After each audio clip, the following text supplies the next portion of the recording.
Hello drama lovers, welcome to the drama site. మనం మన ఛానల్లో మై డెస్క్ మేట్ అనే Chinese high school romantic comedy డ్రామాని explain చేసుకుంటున్నాము. మీలో ఎవరైనా ముందు పార్ట్ని మిస్ అయి ఉంటే లింక్స్ డిస్క్రిప్షన్లో ఉంచుతాను, లేదంటే మన ఛానల్లోకి వెళ్ళి చూడండి.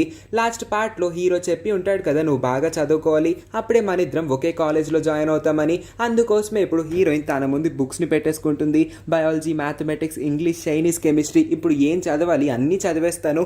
అన్ని చదివిన తర్వాత నేను మంచిగా ఎగ్జామ్స్ రాస్తాను, ఖచ్చితంగా నేను బాగా పర్ఫామ్ చేయాలి, అప్పుడే నాకు జిన్హాన్తో ఉండే అవకాశం దొరుకుతుంది. లేదంటే నేను ఏదో ఒక చెత్త కాలేజ్లో జాయిన్ అవుతాను, జిన్హాన్ వేరే కాలేజ్, మేమిద్దరం విడిపోవాల్సి ఉంటుందని బాధపడుతూ ఉంటుంది. ఇంకొక వైపు ఏమో జిన్హాన్ తనకి దొరికిన స్పెషల్ ఎడిషన్ స్పేస్ షిప్ని ఫోటో తీసుకొని తన పర్సనల్ డైరీలో ఫీడ్ చేసుకుంటాడు. ఇంకా ఆ గిఫ్ట్ని తన బెస్ట్ ఫ్రెండే తనకి గిఫ్ట్గా ఇచ్చిందన్న విషయాన్ని కూడా కింద ఒక ట్యాగ్ లైన్ రూపంలో రాసుకొని తనలో తనే మురిసిపోతూ ఉంటాడు.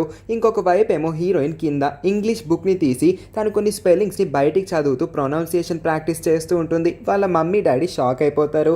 అదేంటి మన కింగ్ కాంగ్ ఇన్ని సంవత్సరాల తర్వాత పుస్తకం తెరిసింది, ఖచ్చితంగా కింగ్ కాంగ్కి ఆరోగ్యం బాగాలేదనుకుంటాని వాళ్ళిద్దరూ గుసగుసలాడుతూ ఉంటారు.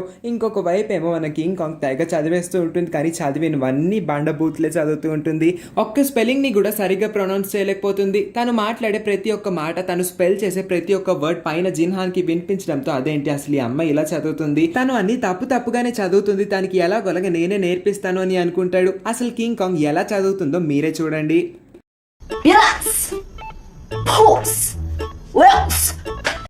మరి కింగ్ కాంగ్ యొక్క ఇంత దారుణమైన ప్రొనౌన్సియేషన్ వినిన తర్వాత జిన్హాన్ వెంటనే కింగ్ కాంగ్కి మెసేజ్ చేసి వెంటనే మా ఇంటికి వచ్చే, నేను నీకు ప్రొనౌన్సియేషన్ గురించి నేర్పిస్తానని అనగానే చాలా హ్యాపీగా ఫీల్ అవుతుంది.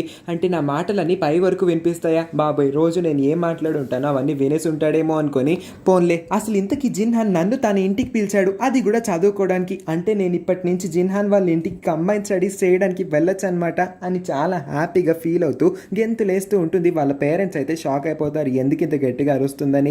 పైన ఇంట్లో ఉన్న జిన్హాన్ ఎప్పుడెప్పుడు లిటిల్ కింగ్ కాంగ్ వాళ్ళ ఇంటికి వస్తుందా, ఎప్పుడెప్పుడు తనతో మాట్లాడదామని పదే సీసీ కెమెరా ఫోటేజ్ని చెక్ చేస్తూ ఉంటాడు. అంత మిస్ అవుతూ ఉంటాడు అనమాట లిటిల్ కింగ్ కాంగ్ని. కానీ ఒక్కసారి లిటిల్ కింగ్ కాంగ్ లోపలికి వచ్చి హాయ్ అని చెప్తే మాత్రం మళ్ళీ తన ఆరోగెంట్ బిహేవియర్ని మొదలుపెట్టి హాయ్ కూడా చెప్పకుండా డోర్ ఓపెన్ చేసి వెంటనే పక్కకు వచ్చి బెంచ్ మీద కూర్చుంటాడు. కూర్చున్న తర్వాత రా, నువ్వు కూడా ఇక్కడికి వచ్చి కూర్చో, నువ్వు ప్రొనౌన్స్ చేస్తున్నవన్నీ తప్పులే, కరెక్ట్గా ప్రొనౌన్సియేషన్ చేయడం ఎలాగో నేను నీకు ఇప్పుడు నేర్పిస్తాను అని చెప్పి ఇంగ్లీష్ టెక్స్ట్ బుక్ ఓపెన్ చేయమని అంటాడు. జిన్హాన్ నిజంగానే నువ్వు నన్ను చదివించడానికే కదా ఇక్కడికి పిలిపించింది, అసలు నేను ఇది నిజంగా నమ్మలేకపోతున్నాను, ఇంకా కల కంటున్నానేమో అని ఆ భ్రమలోనే ఉన్నాను అని అంటే సోది ఆపి టెక్స్ట్ బుక్ తీయని అంటాడు.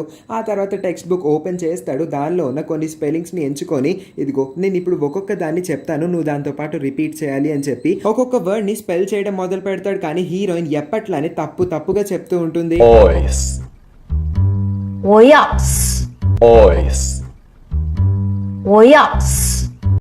ఇదిగో నేను చెప్తున్న దాన్ని జాగ్రత్తగా గుర్తుపెట్టుకో, సరిగ్గా ప్రొనౌన్స్ చేయకపోతే నీ పరువే పోతుంది.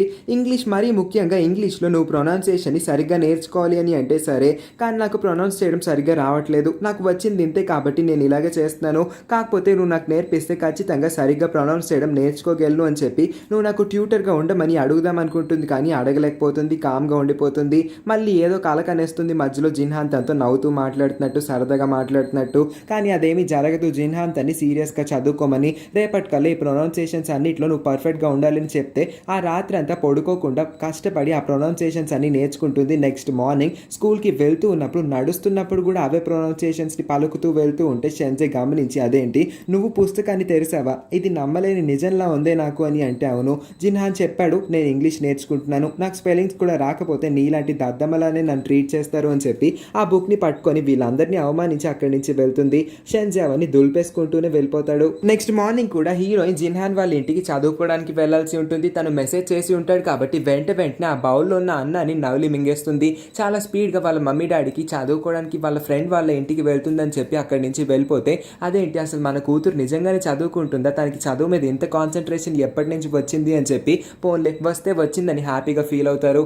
ఆ తర్వాత హీరోయిన్ తన రూమ్లోకి వెళ్తుంది. వాళ్ళ నాన్న చిన్నప్పుడు తనకి ఇచ్చిన ఒక స్పెషల్ డైరీ, దాన్ని తను ఇప్పటి వరకు ఓపెన్ చేసి ఉండదు. అలాంటిది ఇప్పుడు ఒక స్పెషల్ మూమెంట్ జిన్హాన్తో కలిసి చదువుకోబోతుంది కాబట్టి ఆ డైరీని ఇప్పుడు వాడాలనుకుంటుంది.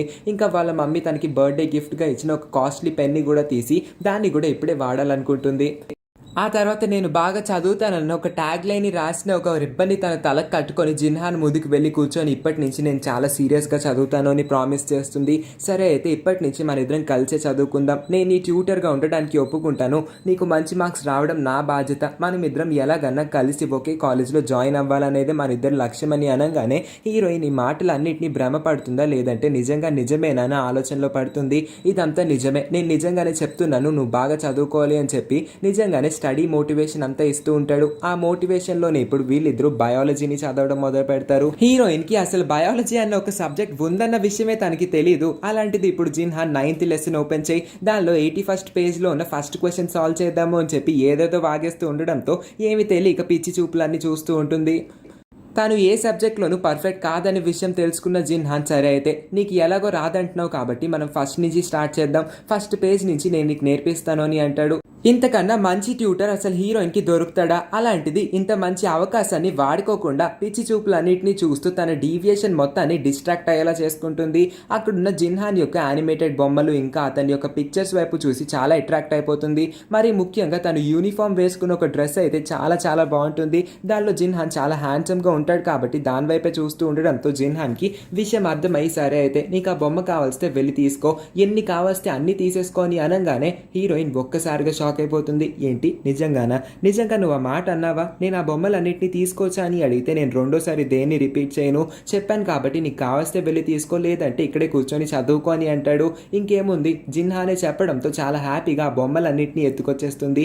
ఒకటి కాదు రెండు కాదు ఆల్మోస్ట్ 7-8 బొమ్మల్ని తెచ్చుకుంటుంది. కానీ జిన్హాన్ తెచ్చిన బొమ్మలన్నింటినీ లాగేస్తాడు. ఎందుకంటే ఇప్పుడు వాటన్నిటిని తెప్పించింది హీరోయిన్ నోటి నుంచి తను కొన్ని క్వశ్చన్స్కి ఆన్సర్స్ పొందుదామని. నువ్వు ప్రతి క్వశ్చన్కి, నేను అడిగే ప్రతి క్వశ్చన్కి ఆన్సర్ చెప్తే ఈ ఒక్కొక్క బొమ్మని నువ్వు ఉంచుకోవచ్చు, ప్రతి ఒక్క రాంగ్ ఆన్సర్ చెప్పేటప్పుడు నేను ఒక్కొక్క బొమ్మని లాగేసుకుంటాను కాబట్టి బాగా ఆలోచించుకొని సమాధానాలు చెప్పు అని అంటాడు. హీరోయిన్ ప్రస్తుతానికి ఒప్పుకుంటుంది కానీ ఒక్క క్వశ్చన్కి కూడా ఆన్సర్ సరిగ్గా చేయలేకపోతుంది. అందుకోసమే జిన్హాన్ ఒక్కొక్క యానిమేటెడ్ బొమ్మని లాగేస్తాడు. అలాగా అన్ని బొమ్మల్ని లాగేస్తూ ఉంటే హీరోయిన్ గుండె అలా జారిపోతూ ఉంటుంది. చాలా హోప్స్ పెట్టుకుని ఆ బొమ్మలన్నింటినీ ఇప్పుడు తను బెడ్రూమ్లో సర్దేసుకోవచ్చు అనుకుంటుంది. కానీ చివరికి ఇలా అవుతుందని మాత్రం అస్సలు ఎక్స్పెక్ట్ చేయదు. చివరికి తన ఫేవరెట్ అయిన యూనిఫామ్ ఫోటోని కూడా జిన్హాన్ లాగేసుకుంటాడు. ఇంకేం చేస్తుంది, తను ఇప్పుడు సరిగ్గా చదివితేనే ఆ బొమ్మలన్నింటినీ ఇస్తాడన్న ఫిట్టింగ్ని కూడా జిన్హాన్ పెడతాడు. సో నెక్స్ట్ డే రేపు కూడా నువ్వు ఇలానే క్వశ్చన్స్కి తప్పు ఆన్సర్లు చెప్పావంటే వీటిని నీకు జన్మలో తిరిగి ఇవ్వను, ఒకవేళ నువ్వు కరెక్ట్ ఆన్సర్స్ చెప్తే వీటన్నిటిని ఇచ్చేస్తానని అనగానే ఆ రోజు రాత్రంతా కూర్చొని ఎలాగన్నా ఆన్సర్స్ని బట్టి పట్టేద్దాం అనుకుంటుంది. అందుకోసమే పుస్తకాన్ని ఓపెన్ చేసి ఒక్కొక్క క్వశ్చన్ని చదువుతూ ఉంటుంది. కానీ cell, nervous system, brain, spinal cord ఇవన్నీ చాలా కన్ఫ్యూజింగ్గా ఉంటాయి ఆమెకి. అందుకోసమే ఈకి మెసేజ్ చేసి నేను ఇప్పుడు జిన్హాన్తో కలిసి కంబైన్ స్టడీస్ చేస్తున్నాను, తను బయాలజీ క్వశ్చన్స్ అడుగుతున్నాడు కానీ ఆన్సర్స్ చేయలేకపోతున్నాను, అన్ని ఆన్సర్స్ చదువుతున్నా సరే ఎంత చదువుతున్నా సరే ఒక్క ఆన్సర్ని కూడా సరిగ్గా గుర్తుపెట్టుకోలేకపోతున్నాను, ఏదైనా టిప్స్ ఉంటే చెప్పు అని అంటే నాకు ఒక ఐడియా ఉంది, ఈ ఐడియాని ఫాలో అయ్యావంటే ఖచ్చితంగా నువ్వు అన్ని ఆన్సర్స్ని గుర్తుపెట్టేసుకోగలవు అని అంటుంది. ఆ ఐడియా ఏంటంటే ఫర్ ఎగ్జాంపుల్ ఇప్పుడు central nervous system consist of brain and spinal cord అన్న ఒక సెంటెన్స్ని తను గుర్తుపెట్టుకోవడం కోసం Jinhan central nervous system consist of brain and spinal cord అని చదివితే కనుక తనకి బాగా బుర్రలోకి ఎక్కేస్తూ ఉంటుందన్నమాట. అందుకే ప్రతి క్వశ్చన్ని జిన్హాన్కి లింక్ చేసుకొని అంత బాగా చదివేస్తుంది. రాత్రంతా కూర్చొని ప్రతి ఒక్క క్వశ్చన్ని బాగా బైహార్ట్ చేసుకుంటుంది. అన్ని క్వశ్చన్స్కి ఆన్సర్స్ వచ్చేసినాయి అని తెలిసిన తర్వాత నిద్రపోతుంది. నెక్స్ట్ మార్నింగ్ బుక్ని పట్టుకొని పొరపాటుగా రోడ్ని చూసుకోకుండా కాలు మీద కాలు వేసుకొని కాలు బెనికించుకొని కాలు జారి కింద పడిపోబోతుంటే కరెక్ట్ టైంకి జిన్హాన్ వచ్చి ఆమెని పట్టేసుకుంటాడు. అదేంటి సరిగ్గా చూసుకోవా అని అంటూ ఉన్నప్పుడు వాళ్ళిద్దరూ కళ్ళల్లో కళ్ళు పెట్టుకొని కాసేపు చూసుకుంటారు. రోడ్ని చూస్తున్నాడు, బుక్ని కాదు అని అంటే నువ్వు చదవమన్నావు కాబట్టి నేను కష్టపడి చదువుతున్నాను జిన్హాన్ అని అంటుంది. సరే అయితే రాత్రి కొన్ని క్వశ్చన్స్ అడిగాను, వాటికి ఆన్సర్స్ తెలిసినాయి అని అంటే తెలుసు, నేను 9th చాప్టర్ మొత్తం చదివేశాను, ఎక్కడి నుంచి ఏ క్వశ్చన్ అడిగినా సరే ప్రతి ఒక్క దానికి ఆన్సర్ చెప్పేస్తాను అని అంటుంది. అవునా సరే అయితే ఇప్పుడు నేను నిన్ను క్వశ్చన్స్ అడుగుతాను, నువ్వు గనుక తప్పు ఆన్సర్ చెప్పావంటే నువ్వు నాకు 1 స్టెప్ దూరంగా వెళ్లాల్సి ఉంటుంది, అంటే నువ్వు చెప్పే ప్రతి సమాధానానికి నువ్వు 1 స్టెప్ వెనక్కి వెళ్తూ ఉండాలి, నాకు అంత దూరంగా జరిగిపోతావు కాబట్టి బాగా ఆలోచించుకొని సరైన సమాధానాలు చెప్పు అని అంటాడు.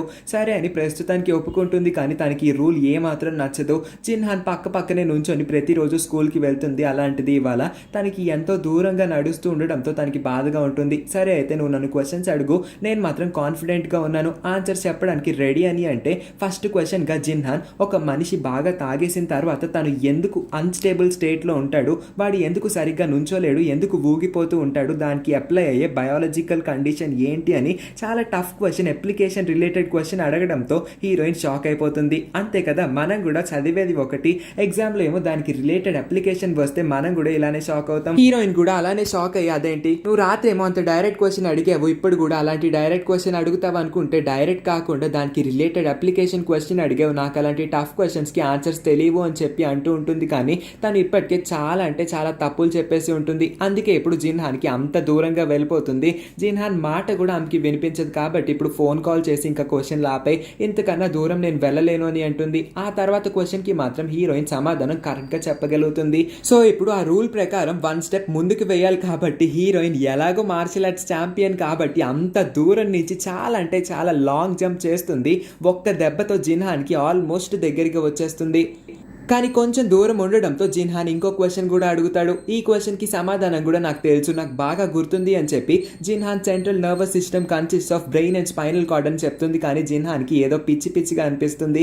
ఏం మాట్లాడుతుంది, ఇంతకీ నువ్వు ఏం చెప్తున్నావు, నువ్వు చెప్పేది కరెక్ట్ కాదు, కొంచెం కరెక్ట్ కొంచెం తప్పు అని అంటే మూడో క్వశ్చన్ అడుగు, దానికి కూడా సరైన సమాధానం చెప్తాను అని అంటుంది. క్వశ్చన్ అడుగుతాడు, ఆన్సర్ చెప్పకుండానే జిన్హాన్కి దగ్గరగా దూకేస్తుంది. తను వేసిన 3 అడుగుల్లోనే వెనక్కి వేసిన 11 అడుగుల్ని కవర్ చేసేస్తుంది. జిన్హాన్ షాక్ అయిపోతాడు. థర్డ్ క్వశ్చన్కి ఆన్సర్ అయితే లోడా లోడా వాగేస్తూ ఉంటుంది. కానీ తను అంత దగ్గరికి వచ్చేసరికి జిన్హాన్ ఆమె వైపే చూస్తూ ఉంటాడు. దానికి మించి తను చెప్పే ఆన్సర్స్ అన్నిట్లోనూ హ్యూమన్ బాడీ గురించి కాకుండా జిన్హాన్ బాడీ గురించి రిలేట్ చేస్తూ చెప్పడంతో, అదేంటి రాత్రంతా కూర్చొని నువ్వు ఇలా చదివావా అని అంటే, అవును, నీ పేరు పెట్టి ఏ క్వశ్చన్కి రిలేట్ చేసి చదివినా సరే నాకు బాగా గుర్తుంటుంది, అందుకే నేను ఈ మెథడాలజీని వాడుకున్నాను అని అంటే, సరే వెరీ గుడ్, సరే నీలో కొంత ప్రోగ్రెస్ వచ్చింది కాబట్టి నీకైతే నీ ఫేవరెట్ నా యూనిఫామ్ ఫోటోని ఇస్తాను అని చెప్పి, ఇది కావాలంటే నెక్స్ట్ డే నుంచి కూడా నువ్వు ఇలానే కష్టపడి చదవాలి అని ఒక ఫిట్టింగ్ని పెట్టి చివరికి తన ఫేవరెట్ ఫోటోని ఇచ్చేస్తాడు. అది తీసుకున్న తర్వాత హీరోయిన్ చాలా అంటే చాలా హ్యాపీగా ఫీల్ అవుతుంది.